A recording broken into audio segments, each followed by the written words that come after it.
Morning, everybody. Welcome to class. It'd be much more fun to say that to you in person, but I guess we'll get there. So this is, okay, so everybody has your review 3 ready, yes, and ready to do that. And this is what it looks like. And this is the key, except for number 1, which is goofed up in its wording. I need to make a note to fix that. Hang on a second. Okay, so I'll do number 1 so I can fix it. Del Tackett begins the documentary where, Candace? I can't hear you, yeah. The Mountain Canyon Wilderness. Right, okay. There's the significance of that comes up in number 2. Chin, can you read number 2 for us, please? What form the landscape Del was standing in, and how long did it take? And I picked A off also. Go ahead and read it. The volcanic eruption in a few days. Yeah, so here's this first moment really interesting, isn't it, friends, in the movie, this documentary, where you're used to assuming that what you're looking at took millions of years to form, right? And it was a long time ago. And what you discover very powerfully is that it didn't happen that long at all ago, in the 1980s, I think, and it took days, hours and days. Okay, important. Number 3, Colin. What is the great unconformity and where is it found? I put A, limestone on granite in the US, the Middle East, and Europe. Yeah, and so if you remember, the significance of that limestone on granite is that something threw that limestone up on there, and it's around the world. So what Del Tackett's working on is the Genesis history a more scientifically plausible, likely explanation for what we see than other explanations. Number 4, Connor, please. According to Paul Nelson, a paradigm is a framework within which you interpret evidence, and I put D, all of the above. Yeah, so paradigm, that may be a new word for you. It's like an example or a model. It's a way of understanding things. And so like I had green V world and red pyramid world and the drowning person and so forth. Those are paradigms, just a different word for you. Number 5, Elizabeth, please.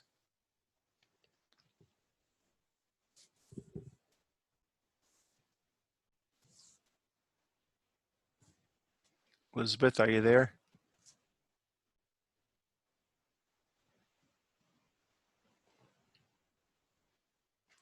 Frank, are you there? Yes, I'm here. Okay, can you read number 5, please? Okay, so according to Dale and Steve Alton, the Grand Canyon was found by very little water over a very long time. So false, I guess. Yeah, false. And so if you remember, they reversed it. What explains what you see in something like the Grand Canyon is a lot of water in a very short time. Okay, number 6. Thank you, Frank. Jacob? Yeah. The fossil record indicates a global flood during which one ecosystem was thrown on top of another. There is no time interval between when the tracks were made and the animal was buried. Through evolutionary theory proposes millions of years between those strata. I put true. True it is. Number 7. Thank you, Jake. Jaden? Kevin Anderson, a microbiologist, explained that tissue inside of bones still contains proteins and is pliable. Equals evidence of immediate burial. There is extraordinary detail in most minute levels, which should have decayed rather quickly. I put true. Right. Okay, good. Next, Joanna? That'd be 8. Sorry. Robert Carter, a marine biologist, explained that evolution means change over time. Enough change over time can lead to common ancestry of all things. He contrasted that paradigm with a God-given ability to change within a variety within species. Genome, not just one-dimensional, but 4 equals first level, has to anticipate and be equipped to deal with challenges in second, third, and fourth dimensions. You need everything to work together at the same time. I put true. Right. Yeah. Very powerful argument there. Very interesting too. Thank you. Number 9, Liz D. Danny Faulkner, an astronomer, explained how the distance of stars we see proves the universe must be billions of years old. I put false. Right. Okay, good. Number 10, Kaya. Douglas Petrovich, an archaeologist, expects that the city of Eridu, Gen 11, similar pottery and architecture are found dispersed around the world at about the same time, plus different languages with great diversity. And I put true. Yeah. Okay. In one of the classes I teach, I think it's Old Testament, I have a map. They showed you one, I think, in the movie that shows you where these pyramids are all around the world, for dating from about the same time. Very interesting. Lauren, can you read the bonus statement, please?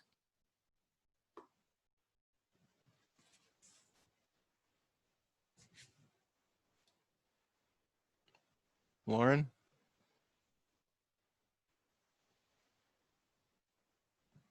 Not Lauren. Luke. Bucking the Big Bang is a general description of Bible believers with no training in science who want evolution removed from school curriculums, and I put false. Right. Okay, quite the opposite. So all credentialed scientists in their fields, PhDs, teaching and writing, who say that this Big Bang thing just won't work for lots of reasons on lots of levels. And you can actually read that document. You can find it online and see who signed it. So, okay, so send me an email, put a single number, just your score, 11, 10, 9, hopefully not less than 9, single score in the subject line. That saves me from having to open the emails. Just efficient. Single number, send it to me. Okay, so this is review 3. For Friday, last one, review 4, same thing. So you're going to watch either on YouTube, or if you're on campus, you can go to the library, or you have to figure out how the library's doing stuff. I don't know right at the moment, but we have this in our library, Science Wars. So watch it. Be prepared to click on the pause button. Okay, because this Stephen Goldman guy is a crazy smart guy. He's an MD in neurology, I think, besides other things. So you got to kind of take in what he's saying. Oh, sorry. The answer to the bonus statement was false. Okay, sorry. Yeah, that's why it was red ink, but it's false. Okay, so you want to watch this, take some notes for Friday, and then be ready with the review, and we'll grade that together, and then we'll be on our way. Any questions? Anybody? We're all good? Okay. All right. So the subject for today, free will. Let me say again, the human will, the idea that we have a free will is so powerful that if we don't talk about it, it's going to get in the way of everything else we say all semester long. You simply won't hear what theology is trying to say. It's like the person that won't come out of their house. It's like the welder's helmet, can't see, just won't. So we really have to deal with this. Okay, second thing is good conversations depend on accurate definitions. In other words, we both understand what we're saying to each other, right? So if I was to talk to you in Greek, but you don't speak or read, or you don't know Greek, you know English, I could be saying things that you would understand if I said them in English, but you're not understanding because I'm saying them in Greek. Okay, so what are we talking about here? So number one, let's make sure we understand what the will is, what we're getting at here. Nicholas, can you read number one and all those words that follow, please? Yeah, so will is will, want, desire, appetite, craving, passion, lust, insatiability, determination, and predisposition. Okay, thank you.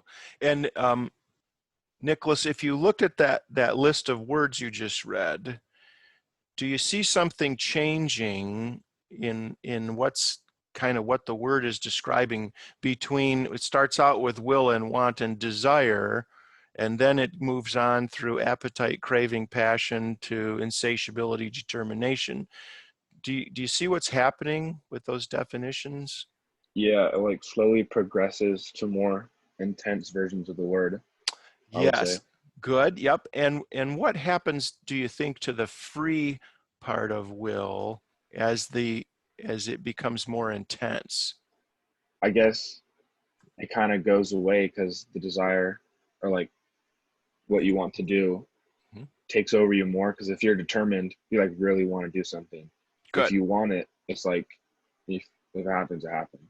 Right. Nicholas, have you ever done anything you shouldn't have? Probably, yeah, definitely. And when you did, was there ever a moment before you did what you know you shouldn't do, when you had that thought, you said, I know I shouldn't do this? Yeah, And then you went ahead and did it anyway? yeah.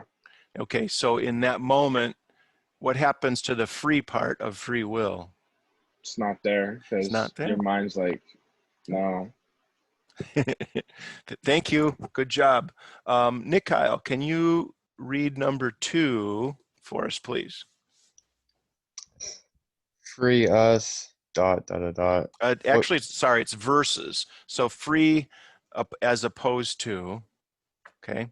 Okay, so free versus what kind of words accurately describe our nature and how do they compare with the idea of free, captive, corrupt, vulnerable, capable of being incapable of?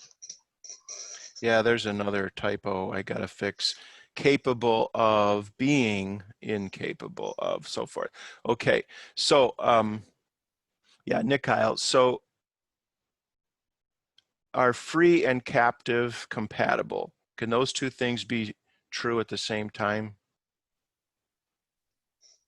In other words, if you're in a straitjacket in a padded cell in a prison, are you free? No. No, okay. And if something's corrupted, so like let's say you have 20 gigabytes of memory in your computer that's free, but everything in your computer, including the memory, is corrupt.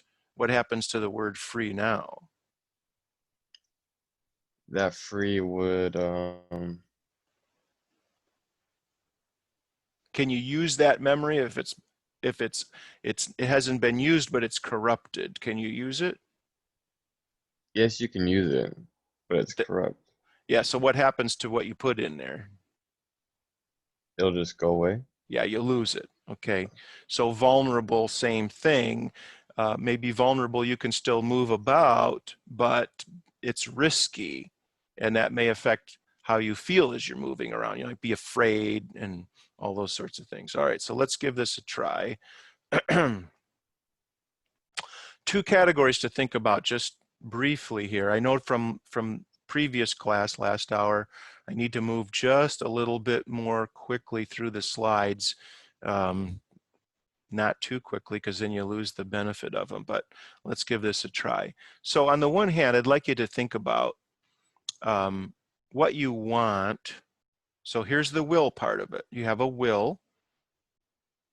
Your will equals what you want. So you will something or you want something, but no matter how much you will it or want it, it doesn't just happen. For example, Ryan, can you just will to be smarter and then be smarter? No, it doesn't work that way. Okay, thank you. Can you think of anything, Preston, can you think of anything where you can just will it to happen and it happens?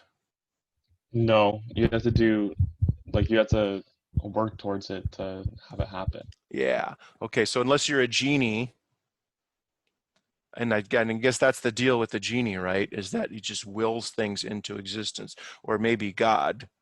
You can't. Okay, thank you, Preston. Other side of the equation, Ridge, can you simply will to make things stop or to stop doing things? So today, can you by an act of your free will, can you will not to make any mistakes today? No. No. Okay, and so on. And I want to give you something to help a little bit. If we did have a free will, maybe the most obvious place where we could exercise that or use that would be in emotions that are unwelcome. So have any of you ever experienced anxiety or stress or fear and you knew they were irrational? I mean, you don't need to feel that way. You know it's not helpful. Or sad or depressed or, well, let's just go with those, right? Negative emotions are called negative because we don't want them. Okay, can you, where are we? Aaron, can a person just exercise their free will and make those emotions stop? No. No, it would be fabulous if we could, wouldn't it? It would be fantastic. It would be. Yeah, especially if you Cool. know people who are anxious or stressed or most of all depressed, right? If you could just will yourself out of depression, man, the world would be a better place. Okay. Now, so even though I have no evidence, I've seen no evidence that we have a free will, I'm still trying to disprove. This is the anvil I'm pounding on it, right? I'm the first one to pound on this anvil. So let's approach this a different way. Let's take a big, like all of our life that's in the blue rectangle here, and we'll just section off parts of our lives where we don't have a free will. And maybe when we get through this, we'll find a place where, well, actually still here, we have a free will. Let's see if we can find our free will somewhere in here. So Alex, circumstances that pre-exist you, right? So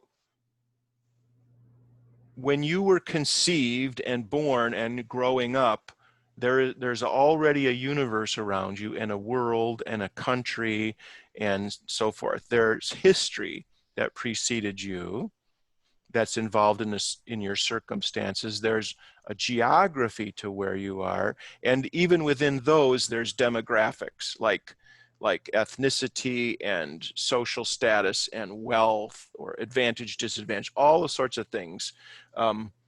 Alex, do you have any free will by which you can change those things or alter them? Not really, because like you said, like you're conceived, and so like you don't really like get to choose because like you don't really know the world around you yet. Yeah. Alex, if you could, would you change some things in history? Yeah, probably. Can you think of one example for us?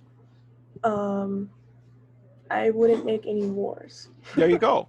Simple. But there are, and you inherit the consequences of those. So Alex, how much of this rectangle do you think we should divide out in these categories? These are things we don't have free will about.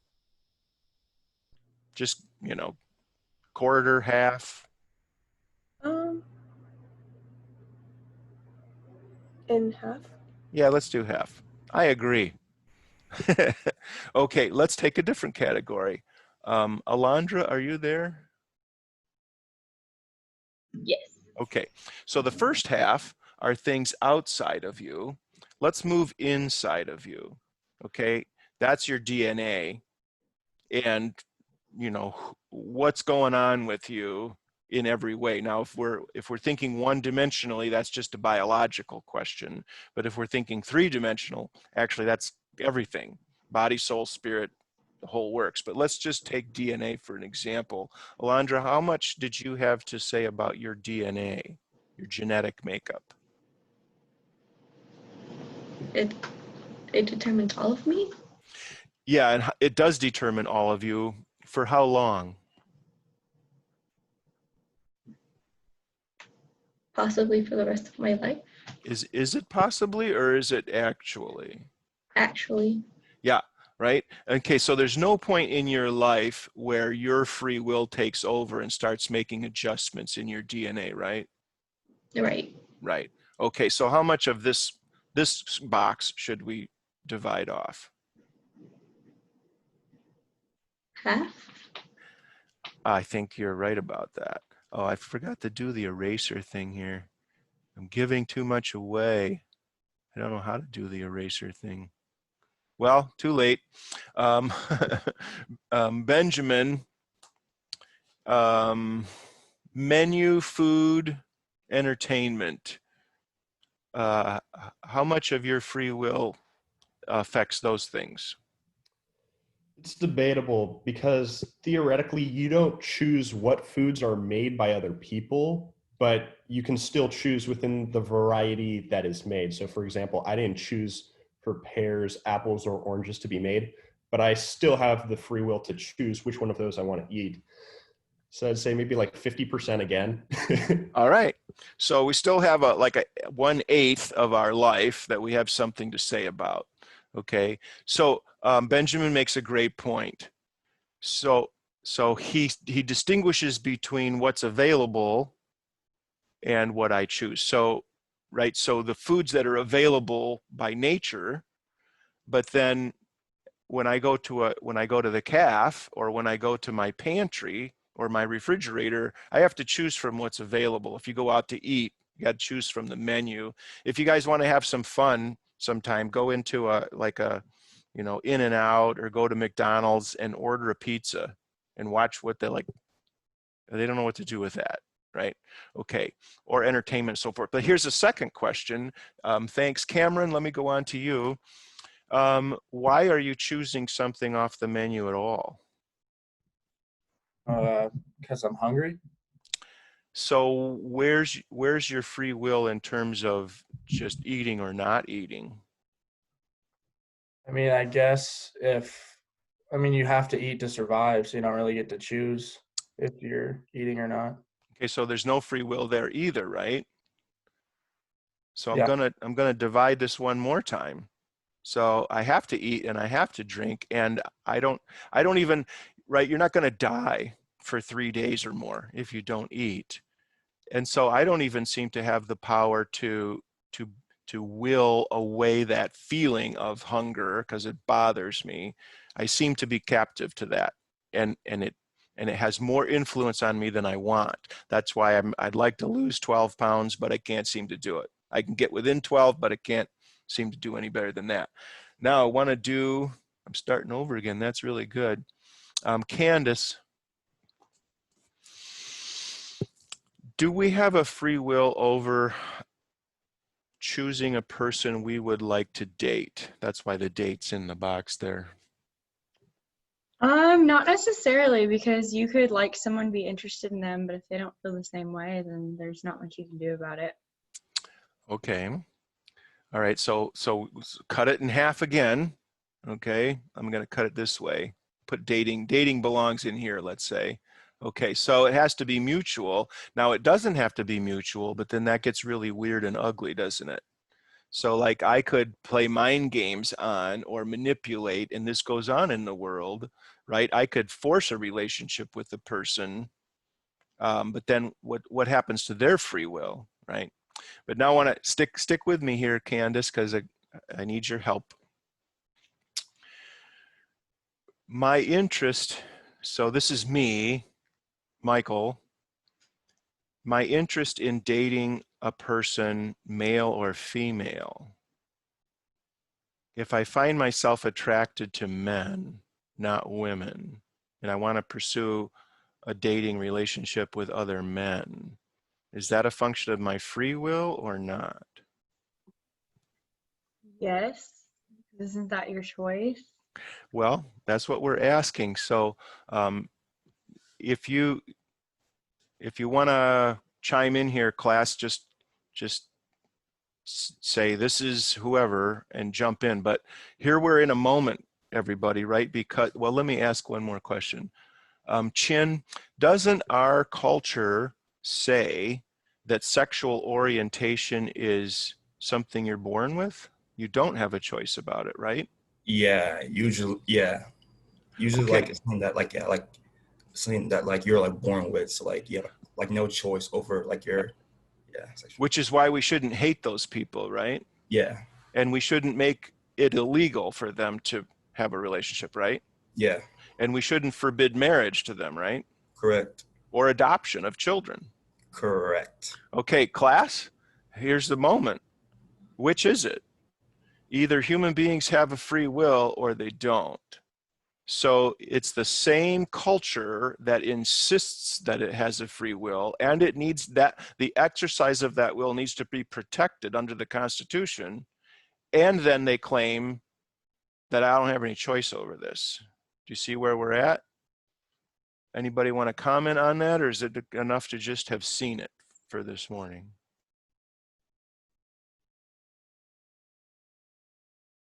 Okay. All right. So you see how important the subject is that we're working on here. Oh, one other question, Colin. Yeah. Okay. Does the homosexual agenda condemn people that oppose them? Like, do they condemn homophobes? Somewhat, like depends on what obviously the situation. Yeah, but generally speaking, right, the homosexual agenda is very negative towards and wants to, like, no tolerance for homophobes generally, right? Yeah. Okay. Now, if homosexuality is something the homosexual has no control over, wouldn't that, or might that also be true for homophobes? Yes, that could be true too. Okay, so don't we need to protect homophobes and their agenda? I see some head nodding here. Yes. Yeah, so everybody, have you noticed now then that the United States isn't actually a free place to live, that there are agendas working in the United States, and they outlaw some things and they advantage other things, and what is outlawed and what's advantaged keeps moving around, is shifting. Okay, good work, everybody. Let me take you to the next slide. Okay, does this make sense? We're going to do a kind of a gradation here. So we discovered that we absolutely have no free will over these things. Let's take a different kind of category. Let's just say that human beings do have a free will. Let's say we agreed about that. But Connor, what about infant human beings? Even if they do have a free will, are they able to exercise it? No, they rely on adults to take care of them. They can't do anything for themselves. Okay, good, Connor, and stick with me now. So now notice we're on a scale then. So let's say free will's there. How old is a human being before they actually get to use their free will, if they have one? I mean, I can't really remember until I was like, I can only have memories when I was like 5, I think. So is that kind of the general age where you can start to do a little bit more on your own, right? Relative to what you did before. Right. And then can you, when you're 5, did you of your free will choose to drive a car? No. Buy alcohol? No. Okay, so notice the country kind of says, all right, we're going to say that you have a free will when you're 18 because we're going to hold you legally accountable for what you will. 18. Okay, then to go the other end, let's go to Frank. Elizabeth, I'd call on you if you can get your mic to work, jump in. But Frank, as we get older, do we realize that there's also things we can't will to do anymore? Like play basketball or run, or is that true too? Yeah. Yes, but it maybe will hurt. Okay. So notice we're collapsing in the range of the free part of this free will from both directions. And maybe even when you're at your best, you're 35 years old, your best physical condition, things could happen to you by accident or illness that are going to collapse that more, right? You could be diabetic, so now your food choices change. You could have cancer, right? So all sorts of things change. So we did elderly, disabled. So the very word disability is the opposite of free. What about people with addictions? Frank, Jacob, where's free will in regard to people that have addictions? It goes back to the free versus it's not free will anymore because they know it's bad and they continue to do so. Right.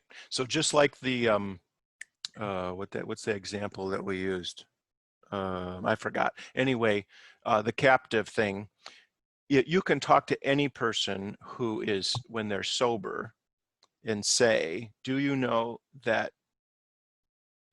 you're alcoholic and that it's destroying your life, your family, your relationships, your marriage, your work, your physiology? Some people will deny that. That's an extraordinary level of captivity when I won't even admit facts. So how can your will be free if you're deluded in your thinking? Here, slavery, believe it or not, there are still people on this planet that are slaves. So Jaden, what about the free will of people who are slaves?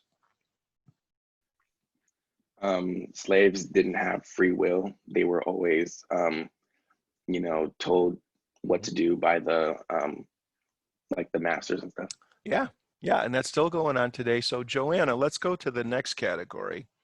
Okay, maybe at least in these ways we still have a free will. Joanna, do you see anything on this list that looks like we have a free will still, like our destiny or our future, maybe our immediate future, our consciousness, where our thoughts are? Do we have a free will in that? I would say no. You might be able to sway it a little bit, but there's so much more around you that goes into those things that you're not in control of. Yeah, just one example in particular, Joanna. Have you ever wanted to concentrate on something, so you're really paying attention, so you absorb it and then retain that, and not been able to? Yes. Yeah, that's why God invented coffee, to help us pay attention. Okay, thank you. Now, I want to stop just a minute because this varies between groups of students that I work with. But often there are students who just have the brakes on big time. Like, even though they're hearing what we're saying, they're saying, no way, we have a free will. They're just going to insist on it.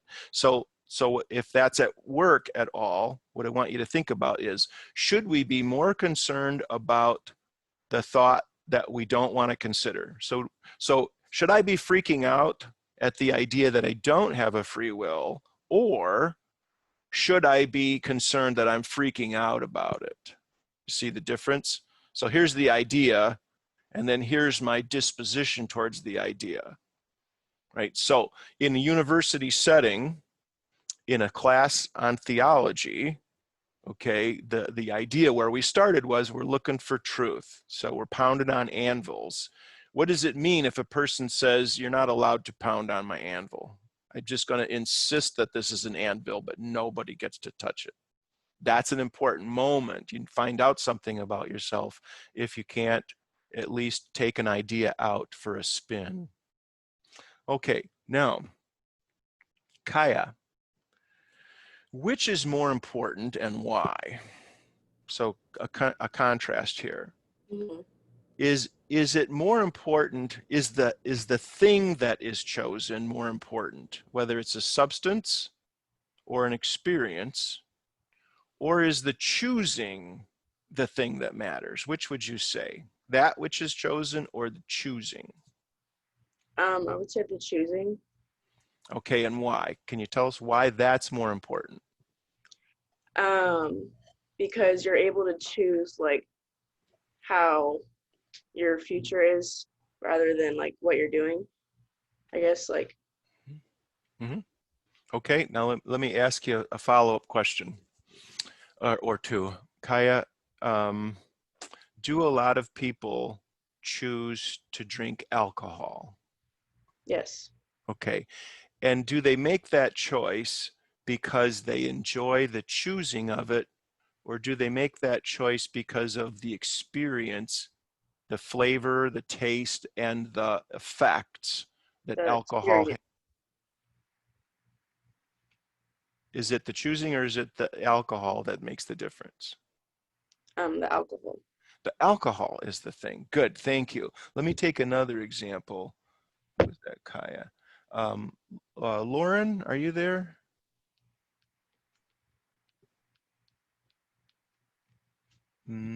Liz D, I think maybe you have mic problems or something. Liz D, are you there? Yes, I'm here. Okay, which would you say is that which the thing that chosen more important, or the choosing?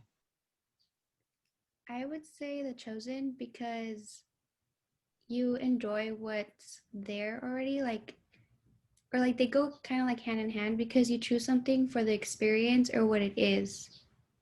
Okay, beautifully said. Thank you, Liz D. Follow-up question. Was there a time in your life when other people made decisions for you? Yes. When you were little? Yeah. Other people did the choosing. Did you have great experiences? From what I can remember, yes. Do you remember like ice cream tasting great, or cotton candy, or did your parents take you to Disneyland? Yeah. Was it fabulous? Yes. But you didn't choose it. So would you say, if you look back on your life, that actually you were happier when other people were making the choices than you are now when you're making the choices? Yeah. Okay, now we're on to something. Thank you, Liz D. Luke, that takes a lot of honesty. Luke, would you say that a lot of people are interested in having sexual experiences? Yeah. And is that because they get to make choices, or is that because of what's experienced in the experience? What's experienced in the experience? Okay, great, perfect. You guys follow me? So our culture is super magnitude, hyper egocentric.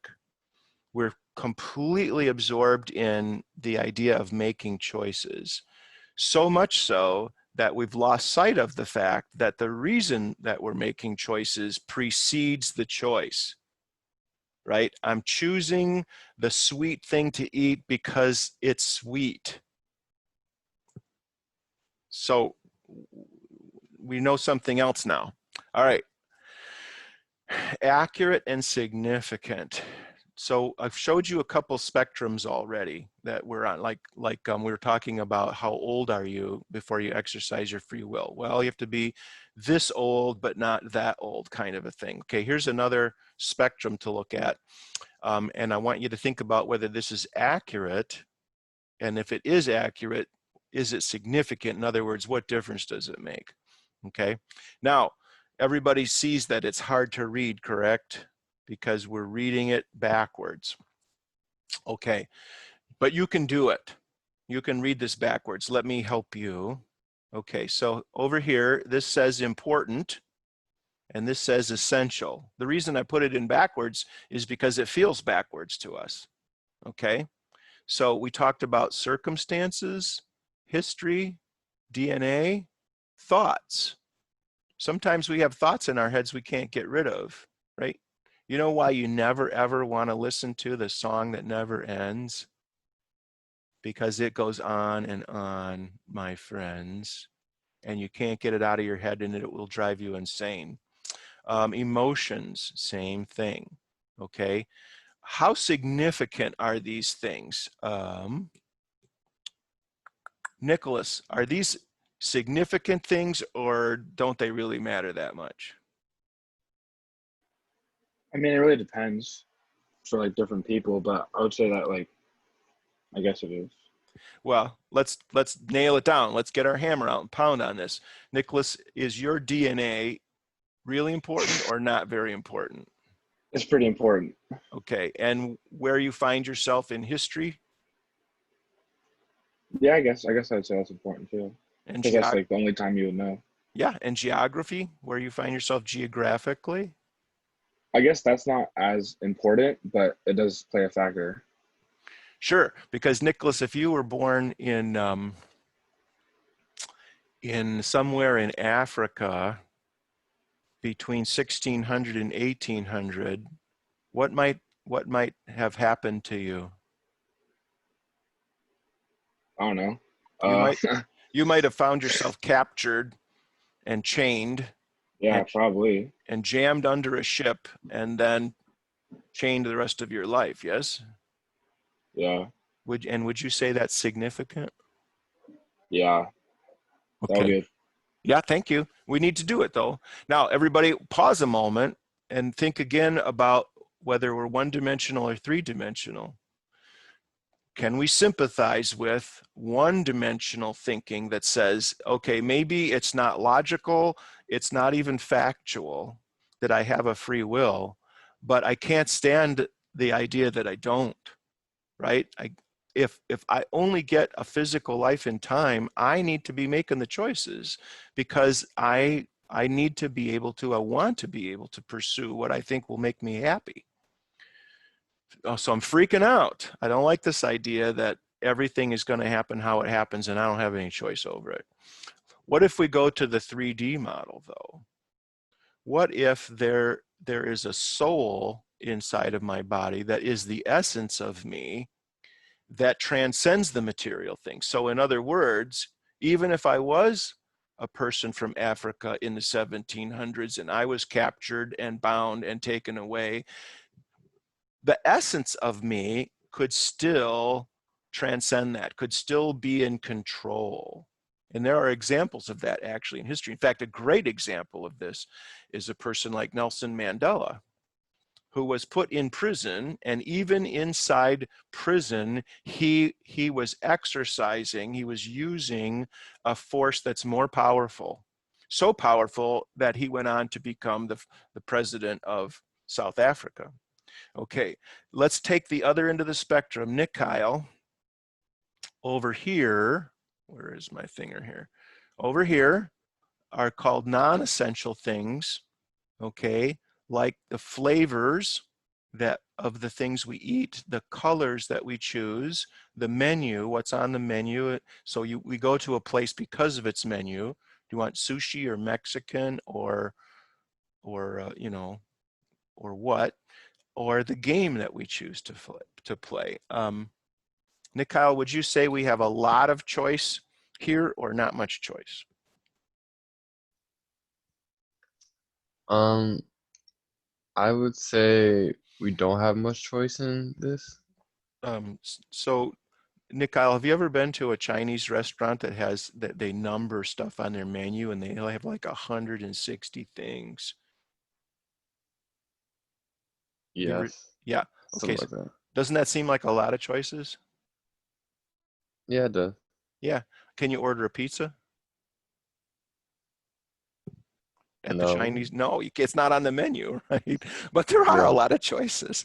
Okay. Yeah. And then what color, you're going to buy a car. What color would you like? You're going to play a game. Which game would you like? Okay. But now in all of those categories, would you say that those things are super important to your life or not very important? Not really important. Not really that important, right? You bought a red car instead of a blue car. Yeah. And now what? right? You played Monopoly instead of Chutes and Ladders. So what? Okay, so I just want to try in one other view. Are we kind of getting somewhere on the subject now? Thank you, Ryan.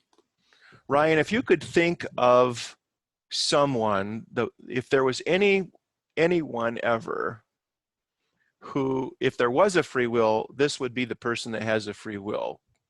Can you think of someone?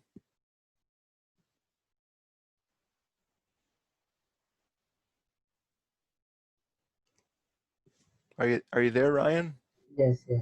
Okay, like for example, how about a pharaoh? Would a pharaoh, if we did have free will, would that be most obvious in a pharaoh? Like if they will something to happen, is it usually going to happen? No? Well, sometimes not. Sometimes there was rebellions. Monarchs, kings, emperors, presidents, prime ministers, Preston, if anybody could exercise their free will, wouldn't it be those people? Yeah. Although, now wait a minute. As you know history, Preston, does history ever tell us that there were more powerful things that actually controlled what presidents and kings actually did? Yeah. Yeah, right. There's forces around them. Now, thank you. Ridge, what about Jesus? If Jesus was the Son of God, wouldn't he be the most free of anybody that could exercise their free will? I feel like he didn't really, because he kind of like came to do something, like he was kind of told to do that. You're exactly right. Okay, so here's Jesus talking. Where'd my, I lost, there it is. Okay. Jesus talks about how he has authority over his own life, but he's doing it, he's laying it down because he has a command. Okay? And so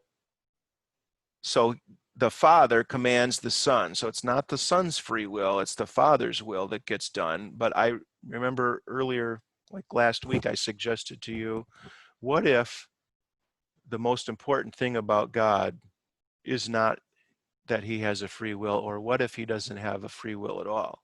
In other words, because of God's nature to be loving, God is love, and that means if he's going to create living beings that are going to have the best of all possible worlds, there aren't really any choices to make. Things all have to work out exactly a certain way if this is going to be the best of all possible worlds for everyone. So this is good. We got 2 minutes out, and I think we have time for questions if anybody has a question or a challenge or something like that. Here's some more texts from the Bible that contradict the notion of free will. So anybody want to ask something or say something? Anybody? I have some Yep. questions. Benjamin, ready. Okay, so let's assume that free will doesn't exist. Why did God give Adam and Eve multiple choices as to either choose to not eat from the tree of knowledge of good and evil, or you can eat from it, but you'll surely that day you will die? Why would he give them those options? Yeah, that's a great question. And it brings us right back to this idea of, is it the choosing that matters, or is it the thing chosen, the experience that matters? Okay, that's step one. Step two, we'd want to go back and look at those texts, and we will, because I'm not sure that God ever invited them to make choices. So God commands them, like he does his own son, here's the things to do that make for life, and he forbids them, here's the things don't do. Okay, a third part of the answer, and it comes in by way of a question. how can you be made in the image of God? So think for a minute about what that must mean. You are made in the image of God, but you're not God. How can you be made in the image of God, but not be God and not fail? And so, isn't it necessary for God to create a universe and people in his image in such a way that their failure will actually contribute to their good? Failure won't be catastrophic. So I'll let you go here in a second. So what we're looking at in the Garden of Eden is a laboratory. Okay, students in the university are going to wreck materials doing lab experiments, correct? That's the purpose of the materials. So you're the student, the materials are distinct from you. Can you imagine where would we be in science today if you're only allowed to experiment on yourself? How much would we know? Very, very little. See, maybe almost nothing, because nobody's willing to risk it. Okay, and so this is the three-dimensional thing, that as soon as you recognize that or entertain the idea, the what if we're three-dimensional and the essence is my soul, that means I can watch, I can experience my body choosing the things that God forbid and suffering the consequences of it, but I'll survive that and I'll learn from it, and the experience is the thing that God is putting in place for us over the course of history. So that's a fantastic question. I want to keep it on the plate. We're out of time, but I'll stick around if anybody wants to talk about anything. Otherwise, I'll see you Friday. We'll start with review 4, and I hope you have a great couple days in between. Thanks, everybody. Okay, I have more questions, but I actually have a class immediately after this, so I'll just email you on them or something of the sort. Yep, do email them. Okay. Awesome. Professor? Yep. I have a question about assignment 3. Yeah. How are we supposed to, because I guess we can't meet you in person, so like how are we supposed to show you the book and like first paragraph, and I don't know when that's due. I was going to ask you about that. Yeah, that came up in the last class too, and thank you for asking, Jacob. That's a little bit soft because we didn't know when we're going to go live on campus and all that sort of stuff. So I made a note to think about that and to tell all of you something about that. So for now, don't worry about it. Okay. Yeah, but for now, just try looking into each book to see which one I'm interested in. Right. Try and choose a book at least, and let me know if you have questions about it. And if you choose a book, start reading it. Okay, great. Yeah. Thank you. Thank you. Great question. Alondra, you sticking around on purpose? Yeah. Okay. I'm so sorry I was late. My laptop wouldn't start, and I did assignment 3, but I think I missed the review. There it is. We'll do it right now. You have a second? Yeah. Okay. So the answer to 1 was C, and number 2 was A, and number 3 was A, and number 4 was D. And the statements that were false, so 5 was false, and 9 was false, and the bonus was false. Okay.